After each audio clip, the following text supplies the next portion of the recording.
দেখছো তো? আর সকল গোপী নৃত্য দেখে কৃষ্ণ বলছে না না অত সহজে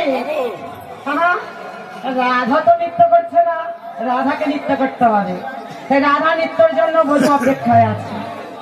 এখানে কেউ আসবেন রাধা নৃত্যের জন্য? আছেন?